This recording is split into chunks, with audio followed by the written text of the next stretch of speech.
Hola. Hola, aquí el Club de Duelo. Sí, gracias por venir. Pasa, siéntate donde quieras. Y vamos justo a empezar, dale.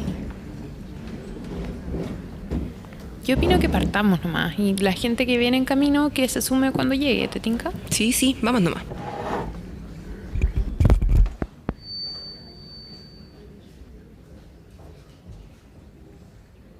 Hola a todos, les damos nuevamente la bienvenida al Club de Duelo, que ya parte nuestra segunda temporada. ¡Yay! Gracias por acompañarnos en este camino, en este club que desgraciadamente caímos, pero que al mismo tiempo nos unió. Por la respuesta cariñosa, preocupada, en general tener un espacio cómodo para que todos nos acompañáramos y pudiéramos hablar de la muerte y el duelo, que al final es un espacio que no encontramos en cualquier conversación o dinámica generales como con las personas. Y han sido meses muy hermosos, con muchos cambios también para nosotras. Bueno, ahí también escucharon el capítulo 5.5. El fit con caldo de cultivo. 5.5. 5.5, donde nada, como desclasificamos cosas y vayan para allá a escucharlo. También para saber cómo fue el comienzo de cuando comenzó a salir ahí, el comienzo de cuando comenzó a salir. Claro. Este comienzo que fue. Y también cómo comienza la segunda temporada. No, pero en ese capítulo hablamos del contexto de cómo se nos ocurrió la idea, cómo le fuimos dando forma y también de qué manera pensamos seguir esta conversación, siempre con la meta que tenemos de quitarle la solemnidad a la muerte, poder conversar de ella, poder encontrarnos, también poder promover como una cultura del duelo más sana que nos permita a todas las personas que atravesamos duelos estar menos aislados y aisladas. Sí. Así que bueno, algunas cosas se mantienen, otras cambian, pero lo que jamás cambia es que seguimos teniendo las mismas reglas. Sí, son otras reglas, pero bueno, todo Sí, se estructura. la lógica de las reglas, digamos. Bueno, partamos con esta segunda temporada. La sexta regla del Club de Duelo es: la ingenuidad termina con la muerte. Bueno, y para ir explicando este tema, este era un tema que teníamos anotado en nuestro Excel de la primera temporada, que a medida que íbamos conversando se nos ocurrían más temas, y nuestra como pista para acordarnos del tema era ingenuidad premuerte. ¿Por qué? Porque teníamos esta idea como de que cuando pensábamos en nosotras, antes de haber vivido la muerte que atravesamos, medio que no nos reconocíamos en esa versión y pensábamos como, como chiquitita, como no sabe lo que le va a pasar, sí, no sabe lo que se le viene, etcétera. Incluso era muy específico como ver fotos sí, y ver ingenuidad en ella. Y igual pensaba después como que al final uno ya viviendo el duelo se empieza a ver ya más como con, no sé, con... Ay, se me fue la palabra ahora, iba a decir ternura, pero no es ternura. ¿Compasión? Compasión, eso mismo. Yo creo que al final eso pasa un poco, como sí, diciendo, bueno... Como que uno se compadece de lo que va a vivir esa versión que no tiene conciencia de que se le viene lo que se le viene, digamos. Exacto. Y ahí también planificando, bueno, retomamos ese Excel para esta temporada y hablando con este editor J, llegamos al concepto del paraíso perdido, que esta idea de que todo antes de que viniera la muerte era mejor, y al final eso es algo que queremos analizar hoy día. Exactamente, para eso vamos a tener una invitada muy querida, como han sido todas nuestras invitadas a este espacio, bueno, invitadas e invitados. Estamos esperando que llegue nuestra querida Fiorella Santis. La Fio es socióloga, tiene un magíster en sociología, cosa que me enteré preguntándole por su biografía. La historia de vidas secretas de las amigas. Hoy día trabaja en consultoría en asuntos públicos, pero además de eso es una gran lectora, es mamá de una gata que se llama Olguita, es una catalana honoraria, es oriunda de Antofagasta y una gran interlocutora de mails con respecto a la muerte.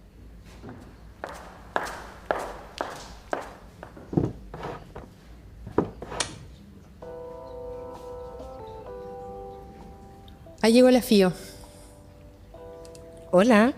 Hola Fio, ¿cómo estás? Bien, ¿y ustedes cómo están? Bien, todo bien. Gracias por venir hoy día y estar acá con nosotras. Gracias por invitarme.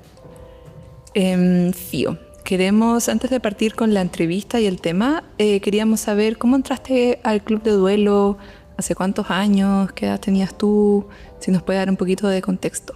Obvio. Yo entré al Club de Duelo el 23 de marzo del 2011, cuando fallece mi mamá. De manera extraña o no sé, falleció el mismo día que estaba de cumpleaños. Ese día ella cumplía 47 años y yo tenía 23. Mi mamá murió de forma repentina, le dio un infarto, entonces fue una muerte que nadie esperaba. Por lo que ya llevo en este club 14 años y medio más o menos. Voy para los 15. Encuentro que es un hito importante. Vas a cumplir 15. Voy a cumplir Quinceañera. Tienes Sí. permiso para ser rebelde. Exacto. Es para ser mi quinceañera. Sí. Oye, Fío, ¿y qué situación durante tu duelo te hizo caer en cuenta como, oh, wow, soy parte de un club y esta sociedad secreta que nosotras hablamos? Sí, yo creo que hubo 3 momentos, diría yo, de ir adquiriendo esta conciencia en mayor o menor medida. Las 2 primeros los tengo muy grabados del principio, del comienzo. Y el primer recuerdo o como imagen que se me viene cuando me preguntas eso es cuando recién había muerto mi mamá. Y a mí me fue a buscar mi pololo de esa época. Y me llevó en el auto de mi mamá a mi casa, desde el CRS, el Centro de Referencia de Salud de Maipú, donde mi mamá falleció. Y claro, yo creo que hasta que no me subí al auto con él y me cayó el peso de lo que había pasado hace unas horas, no me había dado cuenta que me miraba distinto. Había algo en su manera de mirarme que no he podido nombrarlo, no sabría cómo decirles cómo me miraba de tal manera o como ponerle un concepto. Es una mirada entre como pena, compasión, pero también hay una incomodidad. Y me empecé a dar cuenta, cuando me di cuenta de esa mirada, que la gente durante ese día y durante los días siguientes, toda la gente tenía esa mirada. No era solo mi pololo de ese momento, era toda la gente que me rodeaba que era ajena a esta muerte. Porque claro, mis abuelos, mi papá, mis hermanos no tenían esta mirada que sí tenían los externos. Entonces, como que sentí que algo, había una barrera, sí, había una barrera entre el mundo y yo que estaba viviendo en ese momento esta tragedia que Sí.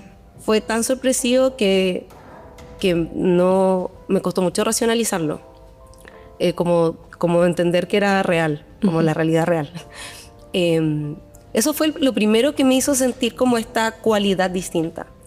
El segundo momento, yo te diría que poco después de eso, no sé, a los meses, me empecé a dar cuenta cuando me relacionaba con la gente que ya era como normal y, no sé, como empiezas a volver a tu vida igual. Yo igual me recluí un tiempo, pero ya cuando retomé mi vida más normal, en la universidad o saliendo con gente, empiezas a notar algo que ustedes mencionaron igual de la ingenuidad. Como tú sientes que algo, no sé, como que perdiste la ingenuidad de algo muy grande. Que la gente que te rodea que no lo ha vivido, ya no es como la mirada del otro, es como tú miras a los demás, ¿cachai? Sí. Como que tú sientes que hay una distancia, pero que ya está dentro de ti. No es por cómo los demás te perciben, es como por cómo percibes tú a los demás. Claro. Pero no es con respecto a ti misma en el pasado, sino a la gente que no lo ha vivido. A mí me pasó en ese Ya, momento ya. que me empecé a dar cuenta de eso. Y eso venía acompañado de otra cosa que a mí me fue un poco incómoda igual. O sea, la gente trata de ser muy cuidadosa porque no sabe qué hacer ni qué decir. Entonces mis amigas no me querían contar sus problemas. Ah, sí, me pasó. Porque, ay, Porque ¿cómo te era voy a muy contar tonto. que me Sí. patearon? Si da lo mismo, como a ti se te murió tu mamá y es como, Te empecé a bueno, cara te afuera. patearon, como obvio que es importante, ¿cachai? No se trata de comparar quién está sufriendo más, como mi dolor no invalida tu dolor y viceversa, ¿cachai? Que igual es cuático porque a mí a ratos me pasaba eso y en otros es como si no me cuentan, es como ¿por qué no me cuentan? Solo porque se murió mi papá. Y si me contaban era como que de la boca para afuera como amiga te apaño y por dentro como me está contando una estupidez que no tiene ninguna trascendencia? ¿Cachai? Como que vivía las dos cosas. No había cómo mantenerme contenta, básicamente. A mí me pasaba que me reconfortaba. Ya. Saber que el mundo Estaba seguía sufriendo. su curso. O sea, no me reconfortaba en lo ajeno, pero me hacía sentir como me sentía tan apartada del mundo con lo que me estaba pasando que empatizar con el dolor de otra persona o poder consolar a alguien como para cambiar un poco las cosas un rato, me hacía sentir bien. Entiendo. ¿Cachai? Era como, bueno, sí, no soy la única que sufre en el mundo. Quizás me siento sola en esta pena porque muy pocas personas la entienden, pero no soy la única que está sufriendo, o sea, por lo que sea. Eso me hacía sentir algo de confort. Y debo agregar que hubo otro momento que me acabo de acordar. Yo tengo una amiga que su mamá falleció casi un año antes de la mía. Y yo tengo muy grabada esa muerte porque fue la primera vez que moría como el papá o la mamá de una amiga mía. Y me acuerdo perfecto cuando me enteré y todo, cuando me contaron, estaba en la universidad y lo primero que hice fue, yo estaba en la oficina de la FEUC, lo primero que hice fue salir para llamar a mi mamá y le conté, mamá, se murió la mamá de Lanto. Y me dijo, y yo lloraba, y me dijo, tranquila hija, yo no me voy a morir. Y cuando mi mamá se murió, Te volvió. se me reproducía en la cabeza esa conversación. Claro. Bueno, la Anto, ese mismo día en la tarde, obviamente no me acuerdo también de ese día, o sea, del momento, después de que ya en mi casa todo muy confuso, pero llegó mucha gente a mi casa. Y no me acuerdo si fue ese día o después, pero la Anto a mí me pasó una carta. Y esa fue como mi guía primaria para navegar el duelo. Esa carta la atesoro mucho en mi corazón porque fue como la invitación o como la carta de bienvenida al club. Claro, te invitaron al club. Exacto, me llegó mi carta, en vez de carta de aceptación a Hogwarts, me llegó mi carta de aceptación al club de duelo.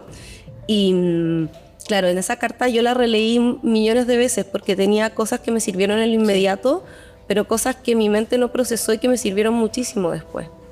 Ella llevaba un año casi. Claro, Igual igual estaba estaba partiendo. poquito. Pero era poquito, pero igual me dio, no sé si eran consejos tan concretos, pero sí siento que eran como entre palabras de aliento y algunas cosas prácticas que a mí me sirvieron mucho.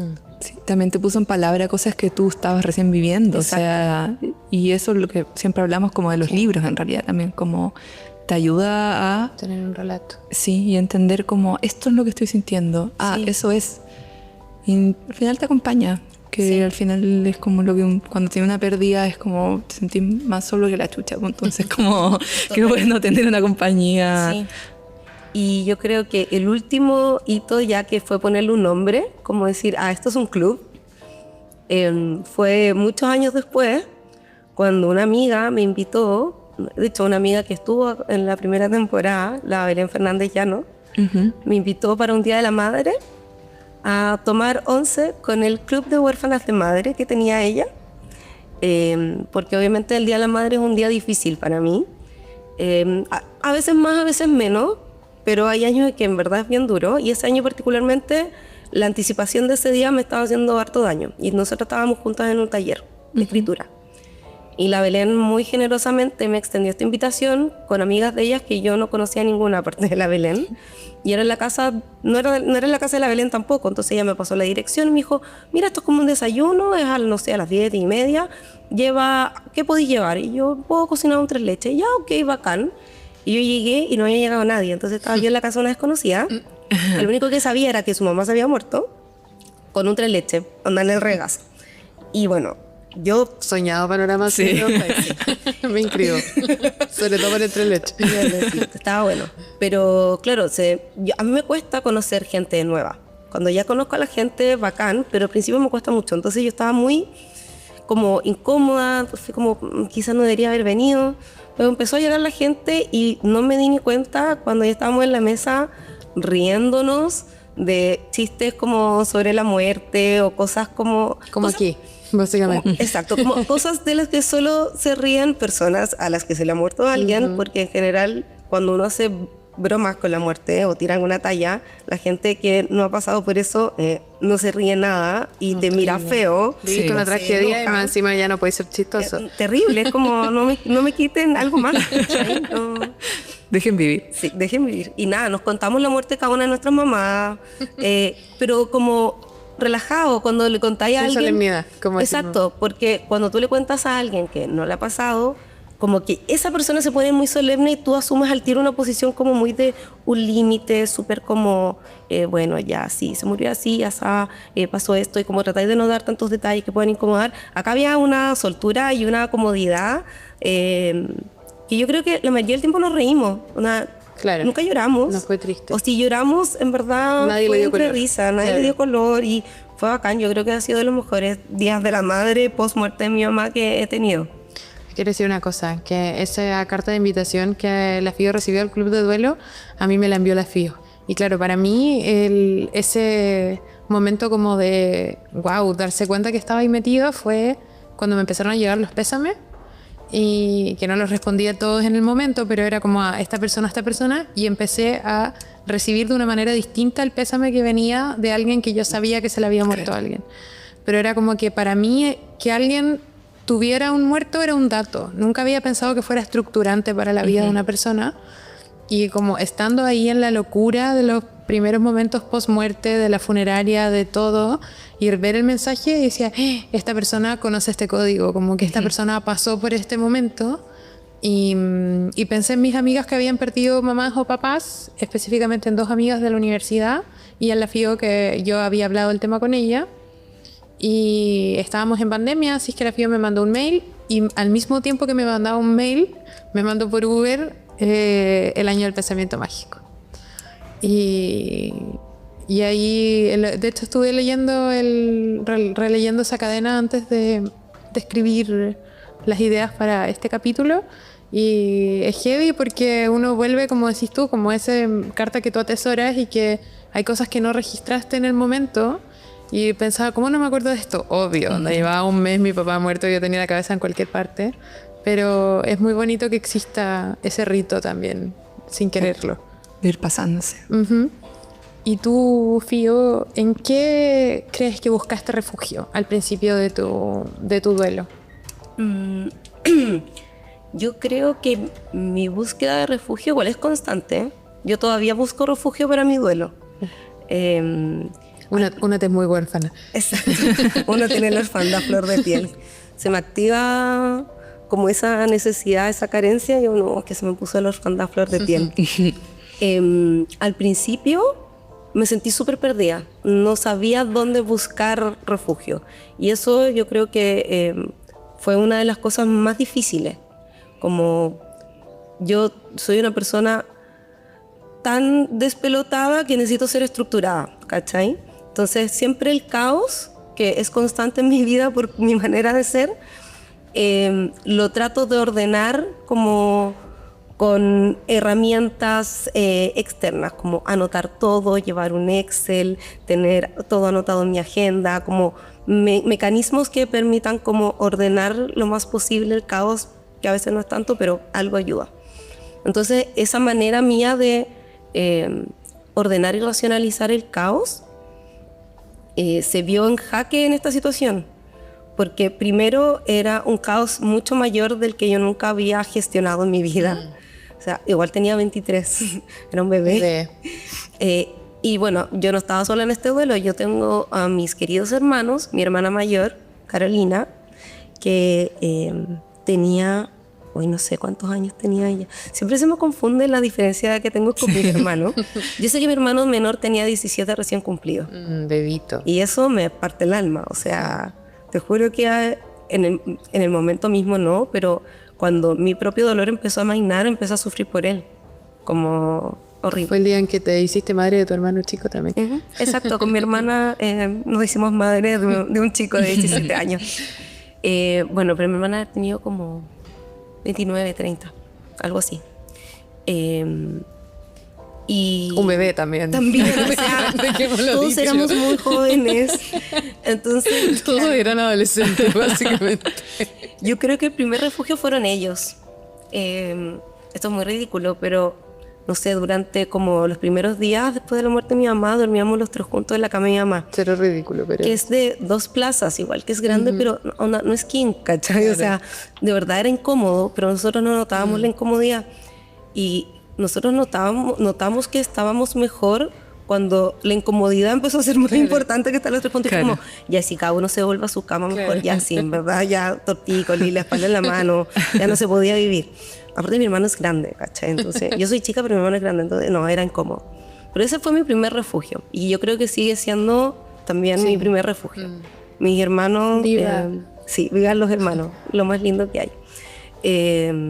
Ese refugio siempre constante, primario y como el más instintivo que tuve a la mano, como de estar juntos y mucho del contacto físico. Yo creo que, no sé, yo me acuerdo en el funeral onda, de estar tomados de las manos con ellos en algunos momentos. Como tengo esa como sensación de abrazarnos, de tomarnos las manos como muy grabada, más que la imagen, la sensación. Claro. Pero después, bueno, yo creo que todos los duelos son difíciles y problemáticos. Yo me acababa de cambiar de carrera, entonces igual estaban pasando muchas cosas en mi vida en ese momento. Por lo que en mi segunda búsqueda de refugio fue la terapia. Yo me fui directo como, bueno, no fue tan directo. Mi mamá se murió en marzo y yo me demoré unas semanas en volver y venían las primeras pruebas y yo estaba como en el pic del duelo. Entonces cuando yo fui a dar mi primera prueba, que no sé por qué lo hice, estudié, me leí los textos. Disociada. Totalmente, es que yo leía la pregunta... Serena en una forma de locura, como dice. Yo leía la pregunta y no entendía lo que me estaban preguntando. Y me desesperé, me angustié y me paré y me fui.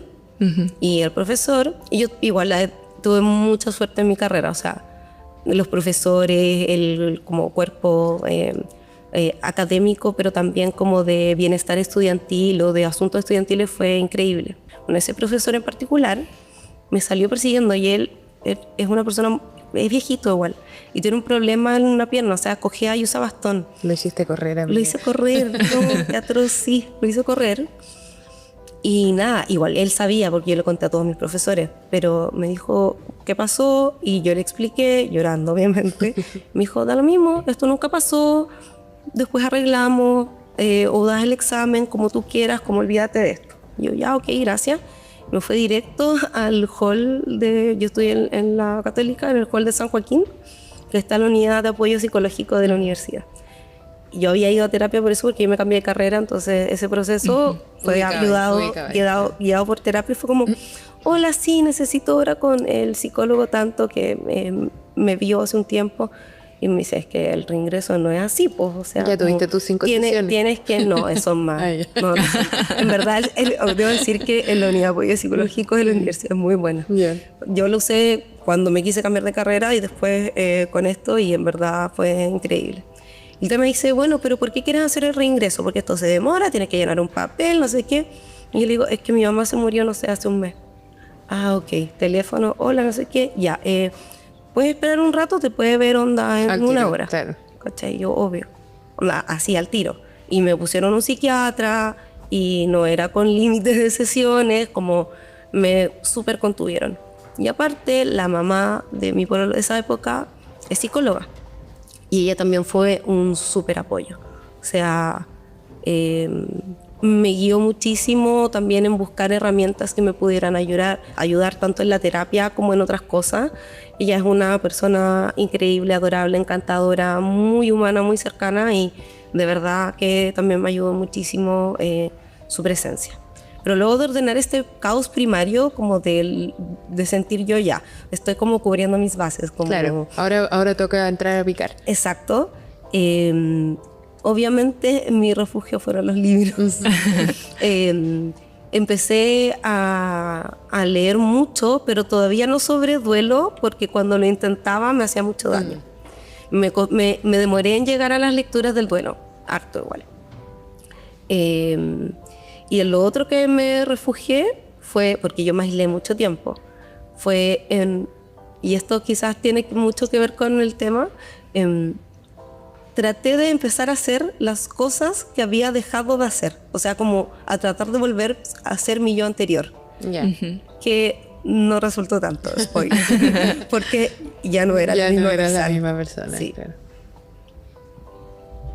Y cuando piensas en ti antes de vivir esa muerte, ¿cómo te recuerdas? Como tú dices, como habían cosas que tú dejaste de hacer, pero ¿qué más había ahí de ti? A mí me pasa que ahí, y quizás acá yo no soy no soy la mejor invitada para hablar de esto. O sea, yo siento que cambió muchísimo y es una obviedad. Pero hay cosas como que yo siento que real hay una versión de mí que es muy distinta antes de la muerte de mi mamá. Y fue un proceso súper racional de mi parte. Como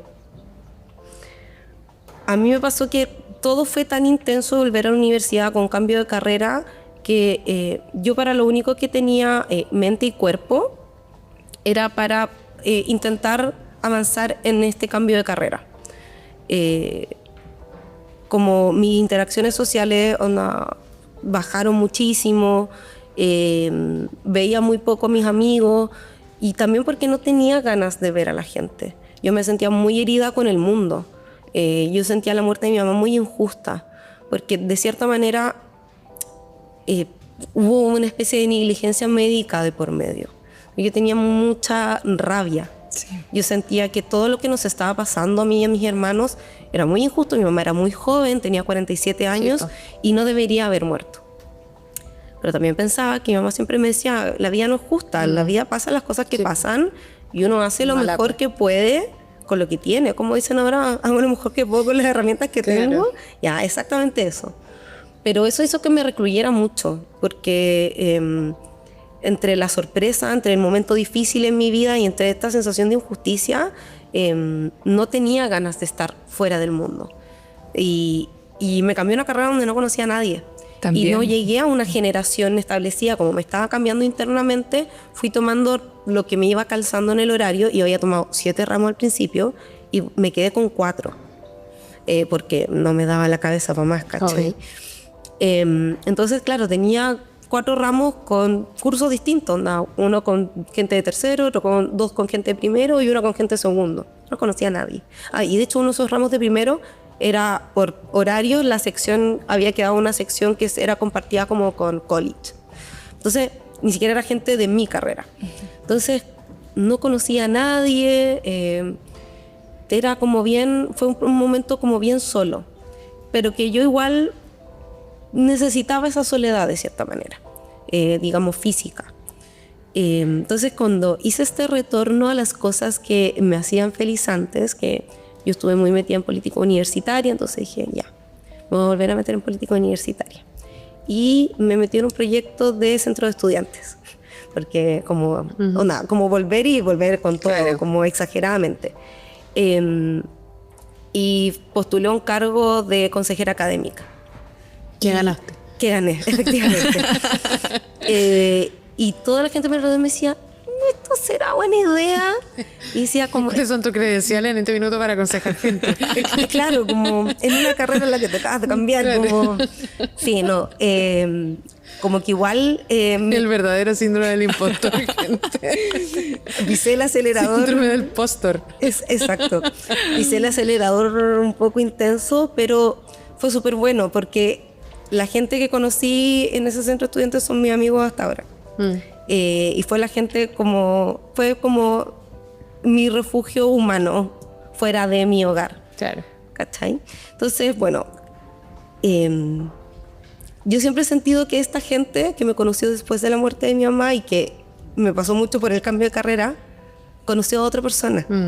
Y una sensación muy fuerte, como es que de verdad yo siento que era otra persona. Y no solo porque se murió mi mamá y ahora soy más dark, no, como me gusta hablar de muertos, no, es cuando, bueno, otra cosa que hice fue irme de viaje. Yo en general siempre trabajé mientras estudiaba, mientras mi mamá estaba, después que me murió mi mamá, para mantenerme de cierta manera, pero antes, yo antes estudié arquitectura, entonces arquitectura es una carrera que consume mucha plata en materiales y cosas, entonces yo por eso trabajaba. Pero siempre aprovechaba de guardar un poquito para en verano, como cuando estudié arquitectura no podía salir ni a la esquina porque me costaba mucho, entonces obviamente tenía muy poco tiempo y aparte es una carrera demandante. Para mí viajar en vacaciones era como un objetivo y juntaba plata para eso y trabajaba para eso. Y el verano anterior no me había podido ir y con toda la muerte de mi mamá, entre que no salí nada y yo seguí trabajando igual en cosas, son cosas chicas, pitutos y cosas así. Junté mucha plata. Y una amiga un día me menciona que ella se va a ir con otros amigos de ella a Perú y Ecuador en el verano. Y yo dije, ¡ay, qué buena idea! Me dijo, ¿quería ir? Y yo, ya, obvio. Y me fui un mes con esos ahorros que tenía. Y ese viaje, claro, fue un poco como volver a hacer algo que a mí me gustaba mucho y que había dejado como postergado también. Y siento que fue un momento que me sirvió mucho porque fue un paréntesis de la vida real, Claro. que no había tenido desde que se había muerto mi mamá. Sí. Y con gente que habían un par de amigas, pero no todo el grupo era súper amigo mío, eran personas nuevas, entonces había harto espacio como, y éramos un grupo grande, entonces si tú te aislabas un poco, no rompíais la dinámica del grupo Claro. ni nada. Me dio un espacio conmigo misma, fuera como de mi vida cotidiana, que me hizo como, me ayudó como a reordenar el naipe, como a decir ya, han pasado casi claro. un año, esto fue lo que pasó, esto es lo que he hecho, así me he sentido, cómo voy avanzando, porque bueno, no sé qué tan real es esto, porque esto me lo dejó la psiquiatra en la universidad, que el duelo es como una depresión, pero cuando ya se alarga después de cierto tiempo, porque claro, es normal que tú estés patológico. claro, Pues, sí, sí. y yo entré en lo patológico. Entonces yo tuve que estar con antidepresivos y cosas, y ansiolíticos, harto tiempo. De hecho, cuando me fui todavía de vacaciones todavía lo estaba. Pero había avanzado un montón. O sea, yo reconocía como que habían avances. Y bueno, fue un momento para evaluar todo eso. Y ahí yo creo que se dio un cambio más grande. Porque cuando yo volví de ese viaje, la gente me lo decía. Como, estás distinta. ¿Te cortaste el pelo? Yo, no. ¿Te bronceaste? Yo no me bronceo, aunque lo intente. ¿Qué te hiciste? Bueno, nada. Pero No te recomiendo mi método de cambio. lo que me pasó no te aconsejo. Yo creo que no te va a gustar el método. Pero de verdad, yo sentí un cambio en mí, para bien. Siento que entré como en una etapa súper, entre comillas, como luminosa del duelo, como provechosa, como... Cuando estaba en ese viaje tuve esta epifanía como, no sé, mirando el mar. Tuve dos epifanías, la verdad. La primera fue, esto me destruyó a un nivel tan profundo que yo sentía que era como, yo misma era como un área de guerra. ¿Cachai? Andaba como todo en el suelo. No podía conmigo misma, ¿cachai? Y era una sensación constante. O sea, las historias que tengo de yo estar llorando en el metro y se me acercaban, ponte tú, los evangélicos. Y me pasaban esos los testigos de Jehová. Claro, buscar refugio. Paré de sufrir, me regalaron Biblia, Sí. dulces, como, porque el momento donde yo podía llorar era en el transporte público. Claro, tus porque trayectos. estaba en clase, tenía que poner atención, tenía pruebas, cosas así. Después llegaba a mi casa y estaba con mi hermano. No quería estar llorando cuando estaba con mis hermanos. Entonces, ese era mi momento de llorar, como el menos íntimo, algo que El igual transporte público. es un poco íntimo. Claro. Y ya después de un rato me daba cero vergüenza. Y cuando ya me daba lata que alguien me hueveara o me dijera algo, porque hay gente que es buena onda, pero también hay gente que es un poco invasiva, me decían como, ¿estoy bien? Yo, no, sí, solamente se me murió mi mamá. Y listo. Y al tiro te dejaban de hablar. Entonces ya era como una especie como de escudo también. Claro. ¿Y tu bueno, otra epifanía? bueno, es que esa destrucción, yo dije, es tan profunda, en verdad durante este año no he sabido qué hacer conmigo misma, que bueno, tengo que volver a construirme, pues, obvio. Esto es lo que me toca ahora. Y lo puedo hacer como yo quiera. Como, si hay cosas que no me gustaban de mí, puedo intentar cambiarlas. Porque tengo que trabajar en mí misma para poder volver a ser yo o mi nuevo yo, ¿cachai? Y a mí me quedó muy grabada una conversación que yo tuve muy pocos días antes que mi mamá muriera, donde ella me dijo que estaba muy preocupada. Yo había tenido un problema, estaba muy triste, y ella me dio un muy buen consejo, pero me miró muy seria y me dijo como, me preocupas demasiado. Siento que tú eres demasiado autocompasiva, te gusta revolcarte en tu pena y cuando tenés pena te bloqueáis, como que vivís demasiado tu pena y no pensáis como en las otras cosas y a veces uno tiene que seguir viviendo con la pena. Y aparte eres demasiado inconformista, entonces a mí me preocupa demasiado que como que nunca podáis ser feliz, como que nunca te conformes con nada, ¿cachai? Como nada te deje contenta. Y fueron palabras como tough love igual, pero que igual debo decir que tenía algo de razón. Igual tenía 23, quiero aclarar. Tampoco estaba hablando como una adulta, pero bueno. Me parecían preocupaciones muy legítimas y con esto muy en la cabeza fue como, no puedo ser esa persona. Y si yo sigo siendo así, nunca voy a salir de este duelo. Como siempre voy a estar en esta como en el fondo de este dolor. Sí. Como en la parte más baja de mí. Y no quiero eso. Claro. Porque quiero que mi mamá esté orgullosa de mí, me vea o no me vea. Ese era mi pensamiento. Entonces, quiero ser una nueva Fío de la cual mi mamá esté orgullosa. Ese era como mi horizonte y mi epifanía. Pero no como un peso. Sí, claro, no como que no hubiera estado orgullosa antes, No, sino que darle un exacto. significado. Sino como un propósito, como de... Exacto, darle una vuelta, gente, si algo hay que hacer bien para seguir adelante. Y también tampoco mi mamá era tan exigente. En el fondo lo que le preocupaba a ella era que yo fuera feliz. O sea, Sí, pues era el consejo Súper que te había bien dado la tía también. igual. como, sí, mi mamá, todo lo que estaba bien. Entonces, claro, como el horizonte tampoco era, o sea, sí, no es que la felicidad sea tan fácil y esté tan al alcance de la mano, pero tampoco era como tengo que ser astronauta Claro, y y inventar no sé, lo que sea. solucione la hambruna del mundo, ¿cachai? No eran expectativas de ese calibre. Y la segunda epifanía fue la gente que me conoce ahora no sabe que yo antes era distinta, como no, Sí. mucha gente si no lo cuento no tiene idea, como Claro. uno se ve normal, aunque La procesión va por dentro. exacto. Y yo pensaba, cuando alguien tiene un accidente o algo, como que te queda una cicatriz. Ay, hemos hablado de eso. Sí. Y yo quiero que la gente sepa que algo horrible me pasó, quiero tener una cicatriz de esto. Como no quiero como que no haya un signo en mí externo que no muestre esto. Necesito que exista. Y decidí hacerme un tatuaje, que es una cicatriz básicamente. O sea, el tatuaje es hacerse una herida en la piel. Elegir una Literal. Elegir una herida. Sí. Y llegué a tatuarme, andaba como a los 3 días, me chanté un tatuaje He sido. en el cuerpo. Te iba a decir, bueno, algo que las tres tenemos en común. Y claro, nunca antes de eso se me había ocurrido, había pensado en tatuarme. Es que ni siquiera como ni una opinión positiva ni negativa. No se lo te había pasado por la pensado. cabeza nomás. Pero esa fue... entonces cuando la gente me pregunta por mi tatuaje, no, es por mi mamá. Y Claro. es como...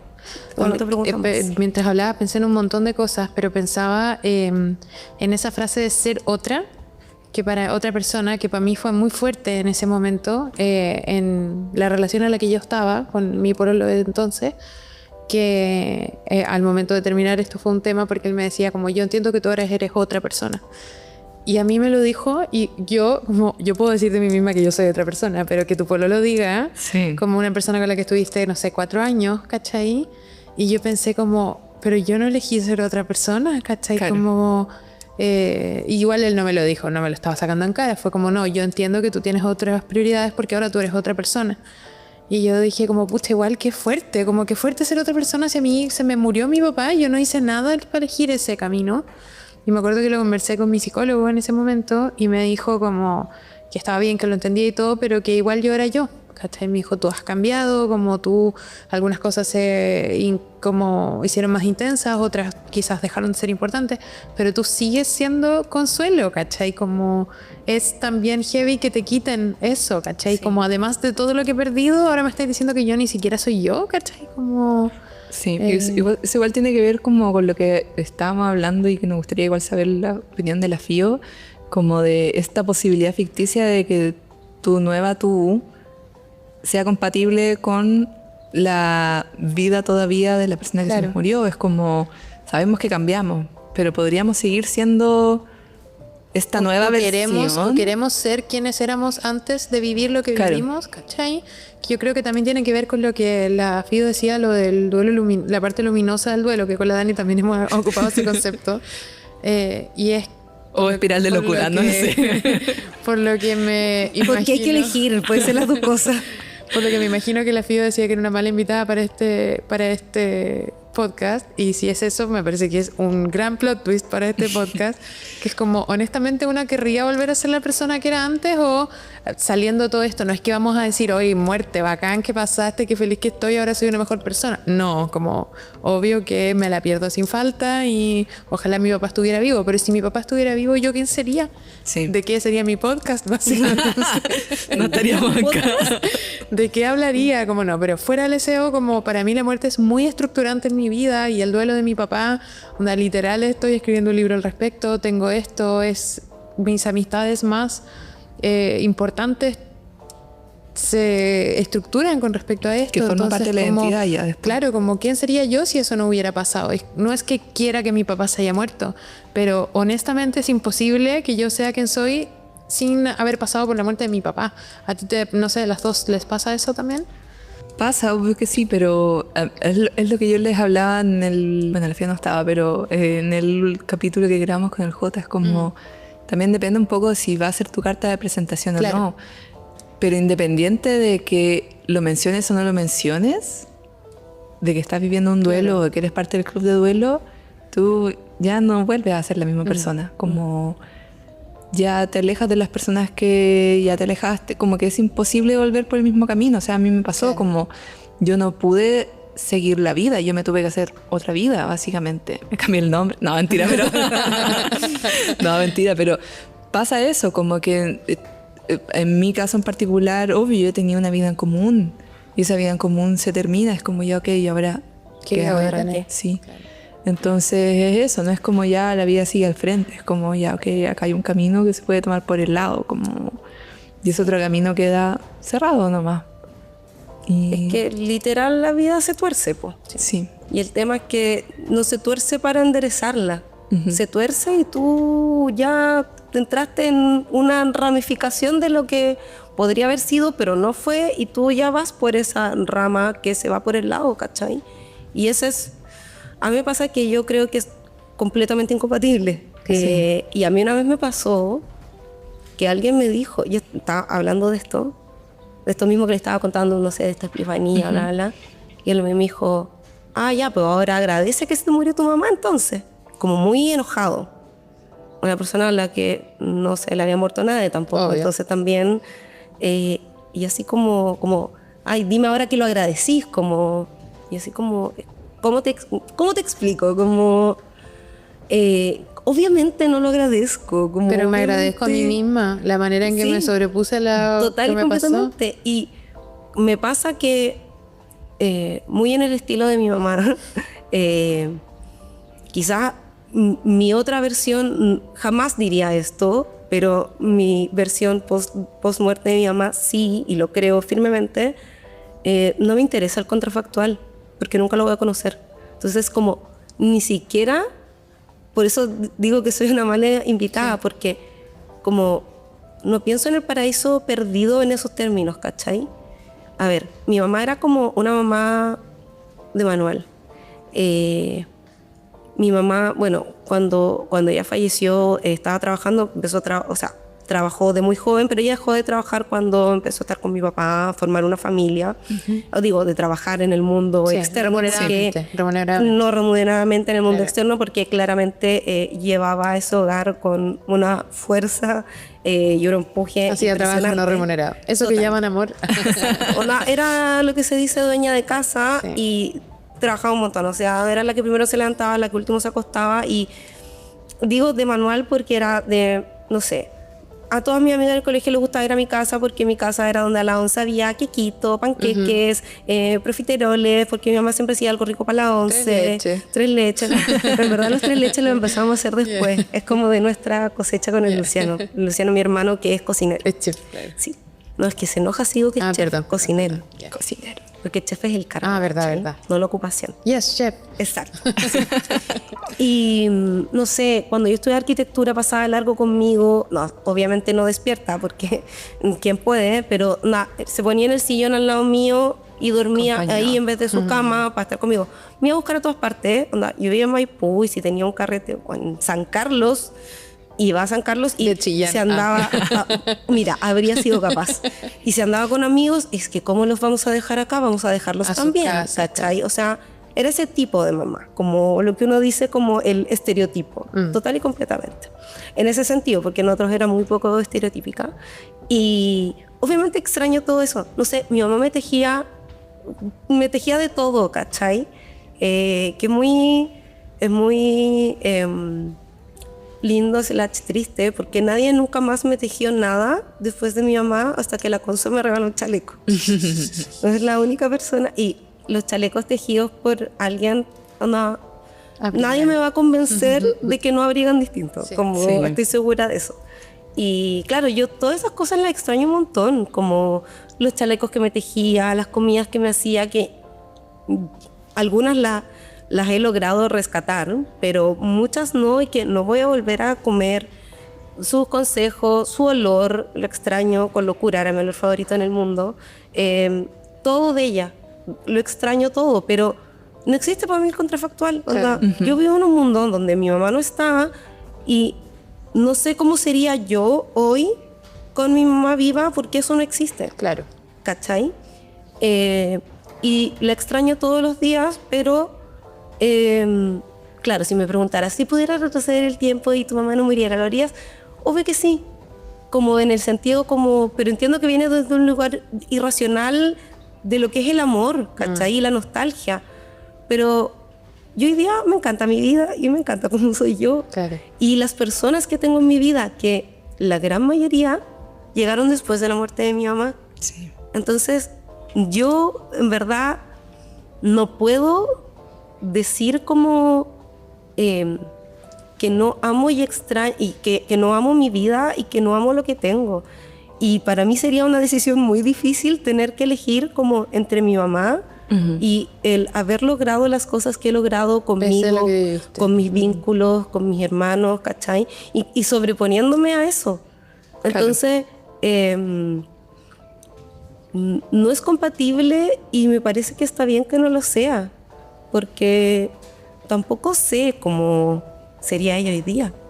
Yo creo que también tiene que ver con la personalidad de la persona que está en duelo. Como quizás las tres tenemos un poco la misma idea como de, bueno, la realidad es la realidad y no sacamos mucho como perdiendo el tiempo en pensar cosas que son hipotéticas, que es como, para mí, esa ingenuidad con la que yo me veo antes de la muerte de mi papá, no me parece que encarne nada a lo que yo aspire hoy, ¿cachai? Como que, como decía la Dani, siento compasión por esa persona, la miro con mucho cariño, como me gustaría prepararla mejor para lo que va a vivir, pero me parece que le falta una dosis de realidad tan grande que va a transformar tanto su vida que no puedo pensar que eso es mejor que lo que llegó a ser después, ¿cachai? Totalmente. Y al final es eso. Como que vivir en la ignorancia para mí no es una aspiración. Entonces no puedo pensar que eso era mejor solo porque mi papá estaba vivo, ¿cachai? Sí. Eso es como mi resumen. Sí, y totalmente de acuerdo. Y también porque siento que he sido muy constante en mi labor de ser la persona de la que mi mamá estaría orgullosa. Claro. Entonces... y es trabajo, o sea, no es natural, o sea, es una disposición hacia la vida igual. Y bueno, también que la muerte te da una exposición hacia la vida distinta, como cosas que antes hubieses hecho ahora no las harías y viceversa, como... Ah, pero ese es otro capítulo, no te da la... Pero bueno, creo que... Seguimos de largo otra vez. Pero eso también te constituye. Sí, claro, sí. No sé, igual al principio yo me puse muy nihilista, era como, me puedo morir mañana, así que bueno, filo, pero yo estoy muy orgullosa y estoy muy contenta con la vida que tengo y soy muy feliz y siento que no tendría muchas de las cosas que tengo, no materiales, sino como gente, ocupaciones, hobbies, satisfacciones en mi vida, logros. Mi propia gata, por ejemplo, si esto no hubiese pasado. Entonces, para mí es una pregunta imposible. Sí.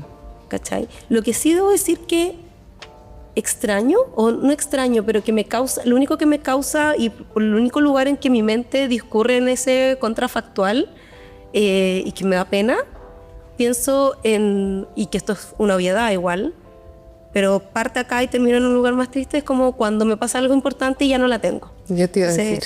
Como, obviamente, nada, me parte el corazón, ¿cachai? Cuando tengo un hito en mi vida y ella no está, o cuando me pasa algo y se lo quiero contar, ya sea bueno o malo y ella no está, sí. Es como, es lo que más me duele. Pero después de eso, saliendo un poco de mí misma, pienso como todas las cosas de ella que no conocí o que no me alcanzó a contar, que la conocí tanto como mamá, pero no la conocí como mujer, no la conocí como María Fernanda, ¿cachai? Como me faltó conocerla a ella.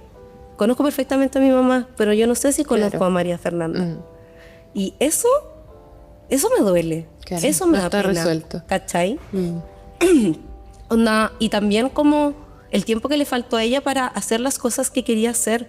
Una mujer que se volcó completamente a su casa, a su familia, a sus hijos, y que hoy día, que sus hijos son adultos, podría estar haciendo cosas para ella y no llegó ese momento.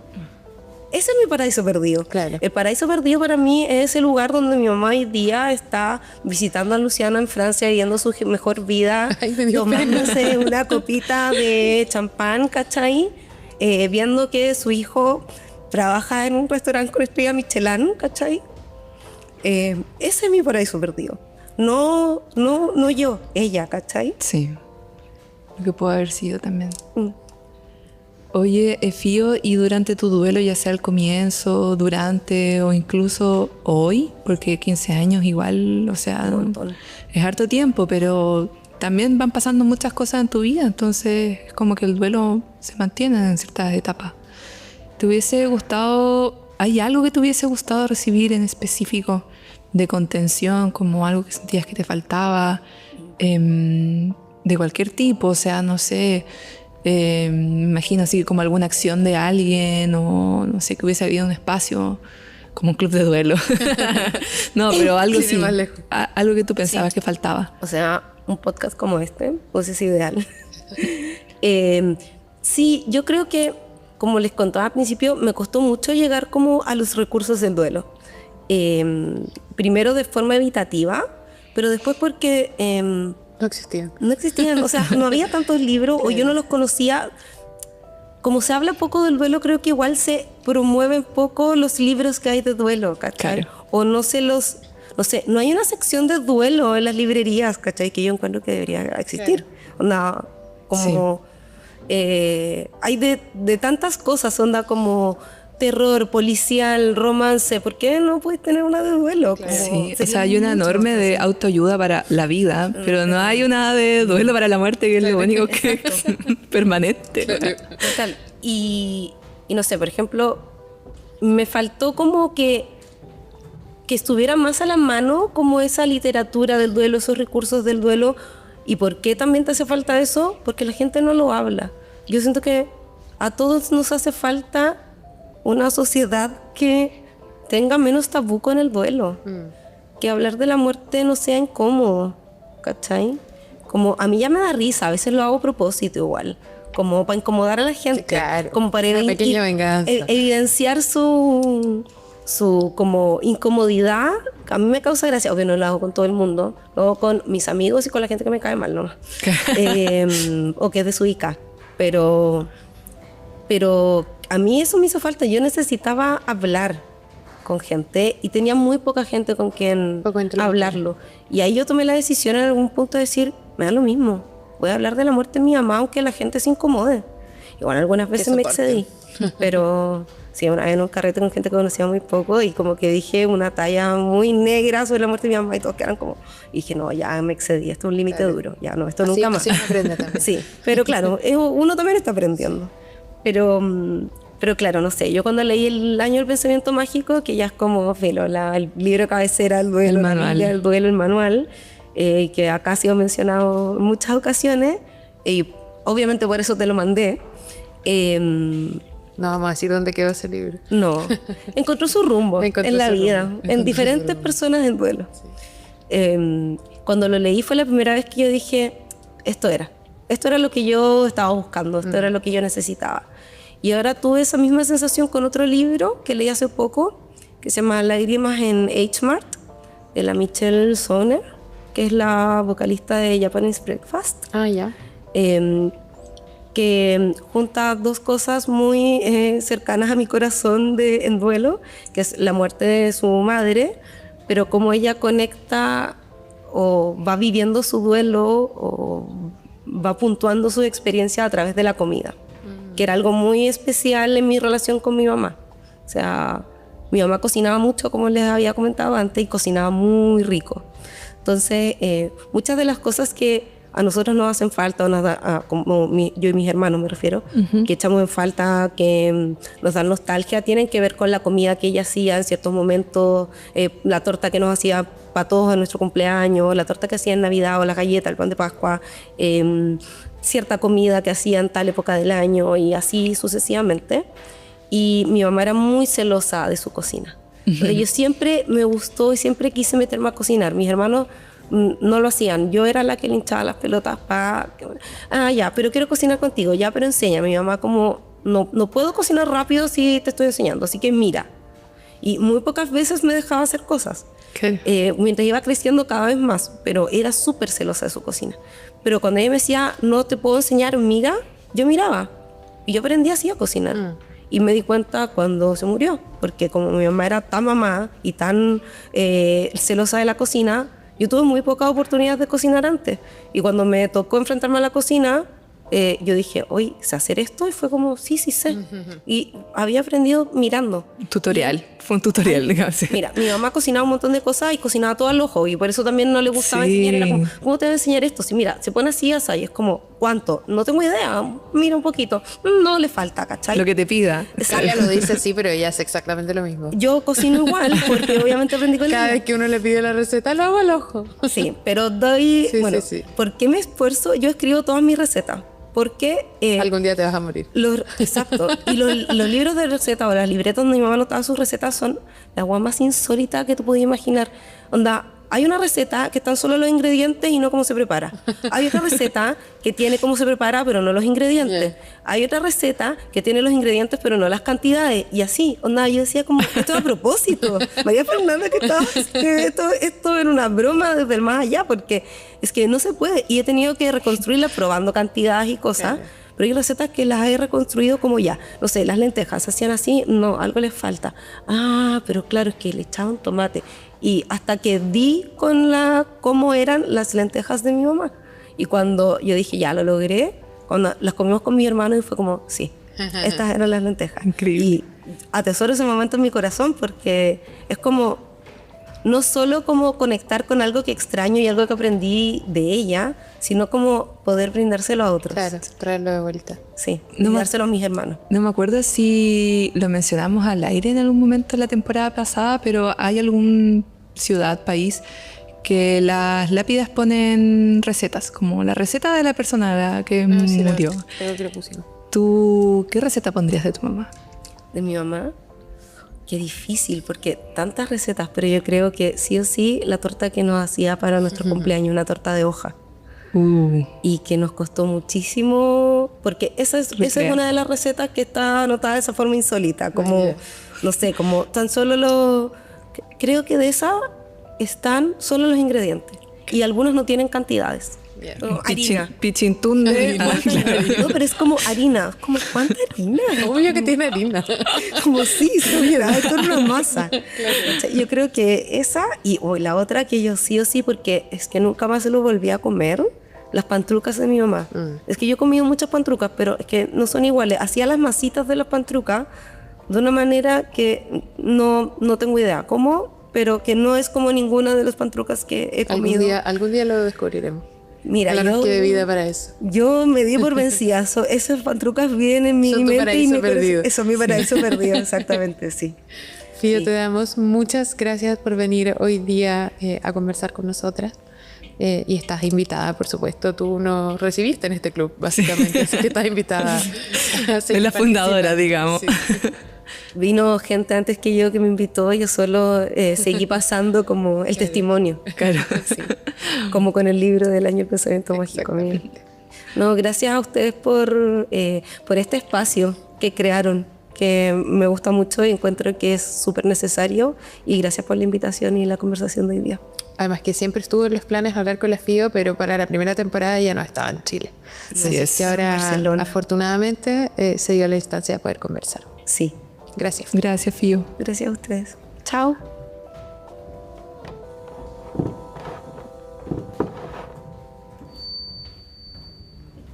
Bueno, ya estamos llegando al final de nuestra reunión, pero antes de cerrar vamos a pasar al bloque de las recomendaciones literarias, que en un acto completamente autoritario, y Confirmo. no sé si propio o no propio de mí, eso lo tendrá que juzgar la historia, me lo apropié. Está bien, Así amiga. que, pero es más eficiente hacerlo de esta forma que estar Era una presión, preguntando, gracias, diciendo amiga. que lo demás, en fin, ya. Entonces traje 3 recomendaciones de libro y tengo que ponerme a leer urgente porque se me están acabando mis recomendaciones de libros de duelo. Pero los libros de duelo como que llegan solos, parece, como Sí. que... De hecho, el primero que quiero recomendar se llama Funerales, de una autora chilena que se llama Sofía Troncoso y de una editorial llamada Trazos de Aves. Menciono la editorial porque nos mandaron el libro por el Club de Duelo, así que yo creo que esa ha sido Sí. una de nuestras grandes logros de Realmente este sí. tiempo. Y este libro me llegó, como dice la Dani, este libro llega. Está narrado por una chica, la perspectiva de una protagonista, que lo primero que hace es decirnos que no le gusta ir a los funerales. Y ahí vamos viendo cómo esta voz está muy disociada de la realidad, está muy aislada, medio que no se acuerda qué cosas ha vivido, explora como hasta qué punto un duelo mal llevado puede meterse con tu identidad, en el fondo, y arruinarte más o menos tu manera de relacionarte socialmente. De a poco vamos viendo por qué ella tiene esta como aversión con el tema de la muerte y también el camino que recorre para volver, que también tiene mucho que ver con los hermanos. Así que por ese lado a Fío le puede gustar. Se lo vamos a recomendar cuando me devuelva el libro que tiene secuestrado. Tiene algunas frases muy bonitas que me gustaron mucho, como por ejemplo... lo que no sé es si dejé de ser niña en algún momento porque el dolor tiende a hacer eso, o si seguí siéndolo porque el dolor tiende a hacer eso también. Y otra frase que me encantó es cuando ella ya está medio volviendo en sí misma y se pregunta si cuando una vuelve a sí misma lo hace para siempre. Es un libro muy bonito que se los recomiendo, una editorial independiente chilena. La Sofía se ganó el Roberto Bolaño Mejor Novela. Wow. Tiene la edad de mi hermana chica, así que realmente mucho talento y le mandamos un saludo muy grande, porque Muchas ella también gracias. es parte del club. Mi segunda recomendación viene con chisme, que es lo que a todas nos gusta. Eso. Este libro se llama También esto pasará, de Milena Busquets. Es un libro que escribe esta escritora después de la muerte de su mamá. Su mamá es la editora y escritora Esther Tusquets, que fue directora no de Tusquets, sino de Lumen, o sea, una nepo baby de la literatura.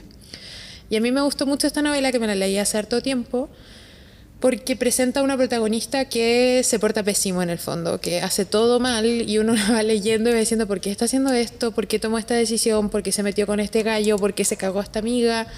Y porque en el fondo es muy difícil estar en duelo y tomar decisiones buenas. Es como la idea de la mala víctima, ¿cachai? Sí. Como que la víctima tiene que ser perfecta para uno tener empatía con ella. Me parece que no, y me parece que esta novela lo aborda muy bien. Como es muy fácil equivocarse estando en duelo, y derrapar es una manera válida de atravesar el dolor. Y la última es un libro que se llama Hamnet, de Maggie O'Farrell, que es un libro que leí hace un par de años y lo volví a leer hace poco para el club de lectura que tengo, que se llama Club de Lectura de los Libros Subrayados. Y es un ejercicio interesante el que hace la escritora, que es británica, porque parte de un hecho histórico, que es verdad, que es que a Shakespeare se le murió un hijo llamado Hamnet antes de que él escribiera Hamlet, que es esta historia ultra icónica, que por supuesto yo no me he leído, me imagino que muchos de ustedes tampoco, donde la persona que muere es el padre, no el hijo. Y el libro al principio cuenta un poco, ficciona la historia de cómo Shakespeare se conoce con su mujer y va intercalando ese relato con el relato de cómo la peste llega a la casa de él, atraviesa como continente y todo lo demás, para contagiar a su familia. Y luego del punto de la muerte del niño, que no es un spoiler porque en el fondo es lo que estructura todo el relato, se aunan las líneas temporales y empieza a contarse desde la perspectiva de la mamá del niño. Y esa parte, que es más corta, es como el último tercio del libro, si quieren se saltan la primera... No, Lleguen ahí. Pero la última parte es puramente un libro de duelo hermosísimo, desgarrador, que me hizo llorar ahora que lo leí la última vez, varias veces, y que tiene también unas frases muy bonitas, como por ejemplo hay una escena en la que ella va entrando al cementerio, al funeral del niño, y se pregunta cómo es que va a entrar al cementerio con 3 hijos y va a salir con 2. Es muy hermoso y recomiendo su lectura. Le fue súper bien al libro y está muy interesante lo que plantea, porque además es un ejercicio entretenido. Así que esas son mis recomendaciones para este capítulo.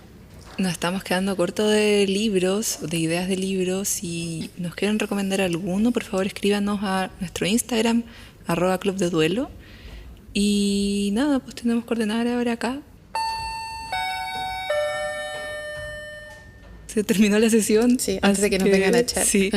Muchas gracias por acompañarnos y nosotros nos encontramos acá en 2 semanas más en Radio Inventada de CC Santiago. Gracias. Chau, chau. Chau.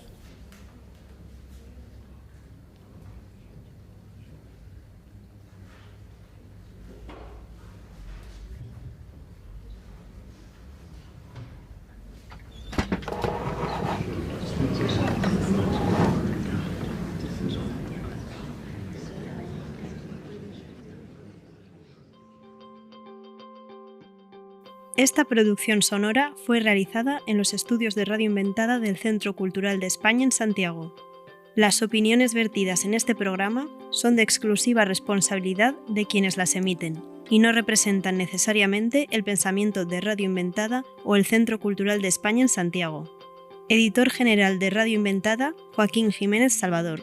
Postproductor, Fabián Flores Corbalán. Todos los derechos reservados.